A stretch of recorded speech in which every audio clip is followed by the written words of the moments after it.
अस्सलाम वालेकुम जी। लो जी ਇਹ ਸਾਡੇ ਦੋਸਤ ਨੇ ਤੇ ਇਹ ਆਏ ਸਨ ਜਰਮਨ ਤੋਂ। ਇੱਧਰ ਵੇਖੋ ਜੀ, ਹੁਣ ਸੁੱਟ ਕੇ ਤੇ ਕਿੱਧਰ ਨੂੰ ਵੇਂਦੇ ਹੋ ਪਏ।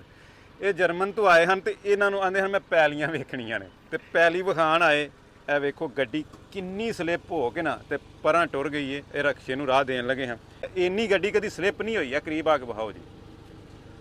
ਇਹ ਇੱਥੋਂ ਸਲਿੱਪ ਹੋ ਕੇ ਤੇ ਉਧਰ ਆ ਪਿਛਲਾ ਟਾਇਰ ਵੀ ਜਿਹੜਾ ਨਾ ਇੰਜ ਹੀ ਸਲਿੱਪ ਹੋ ਕੇ ਤੇ ਪਰਾਂ ਗਿਆ। ਪਰਲੇ ਪਾਸੋਂ ਥੱਲੇ ਵੀ ਲੱਗ ਗਈ ਏ।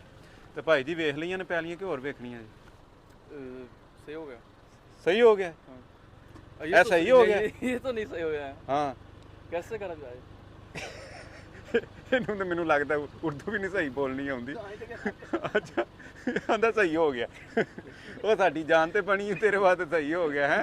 ਕੋਈ ਗੱਲ ਆਂਦਾ ਮੈਂ ਕੀ ਕਰੂੰ। ਮੇਰੇ ਖਿਆਲ ਨਾਲ ਪਿਛਲੇ ਪਾਸੇ ਟੋਚਨ ਪਾਈ ਹੈ, ਕਈਆਂ ਟਰੈਕਟਰ ਮੰਗਾ ਕੇ ਅੱਗੋਂ ਪਾਈ ਹੈ।